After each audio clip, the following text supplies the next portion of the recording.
लग्नाचे दागिने म्हणजे श्रीमंत पेशवाई दागिने, नाशिकचे सुप्रसिद्ध सराफ मयूर अलंकार सराफ। ताज्या बातम्यांसाठी नाशिक न्यूजच्या YouTube चॅनलला सबस्क्राईब करा आणि बेल आयकॉनला प्रेस करा।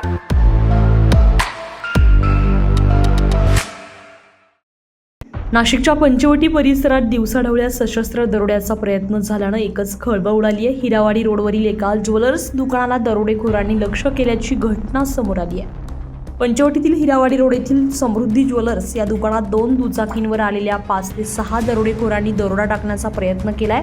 यावेळी आरोपींकडे शस्त्रे असल्याची माहिती आहे। दरम्यान या घटनेमध्ये बंदुकीच्या मागील भागानं मार लागल्यानं एक व्यक्ती जखमी झालाय। जखमी व्यक्तीवर सध्या रुग्णालयात उपचार सुरू आहेत। तर घटनेची माहिती मिळताच वरिष्ठ पोलीस अधिकाऱ्यांसह मोठा फौजफाटा घटनास्थळी दाखल झालाय। तसेच फॉरेन्सिक पथकाकडून पुरावे गोळा करण्याचं काम सुरू आहे। घटनेची माहिती मिळताच वरिष्ठ पोलीस अधिकाऱ्यांसह मोठा फौजफाटा घटनास्थळी दाखल झालाय। तसेच फॉरेन्सिक पथकाकडून पुरावे गोळा करण्याचं काम सुरू आहे। याबाबत अधिक माहिती देताना पोलीस उपायुक्त मोनिका राऊत यांनी काय सांगितलंय ऐकूया। काय प्रकार घडलेला आहे? पंचवटी पोलीस स्टेशन मध्ये हिरावाडी परिसरामध्ये न्यू समृद्धी ज्वेलर्स या ठिकाणी साधारणतः 9:15 दरम्यान मध्ये काही अनोळखी इसम या ठिकाणी दुकानामध्ये ज्वेलर्स दुकानामध्ये या ठिकाणी शिरलेले होते।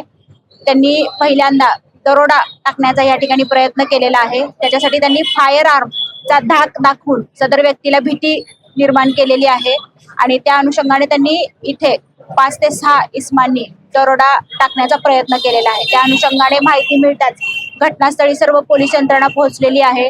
क्राईम ब्रांचची टीम देखील कामाला या ठिकाणी लागलेली आहे। रेकॉर्डवरचे आरोपी चेक करणं, त्याच पद्धतीने सीसीटीव्ही फुटेज चेक करणं यासाठी टीम आमच्या रवाना झालेल्या आहे।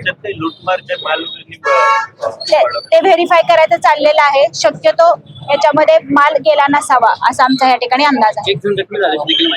हो, एक जण ह्याच्यामध्ये जखमी झालेला आहे आणि त्याच्यावरती सिव्हिल हॉस्पिटल या ठिकाणी उपचार चालू आहे। त्याला 2 ते 3 टाके या ठिकाणी पडलेले आहेत। जो फायर आर्म आहे त्या फायर आर्मची मूठ त्याच्या डोक्यामध्ये मारलेली दिसत आहे।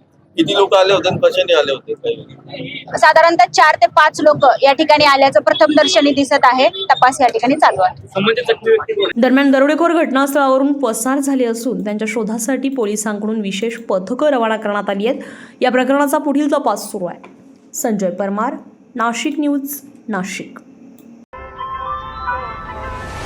ताज्या बातम्यांसाठी नाशिक न्यूजच्या YouTube चॅनलला सबस्क्राईब करा आणि बेल आयकॉनला प्रेस करा।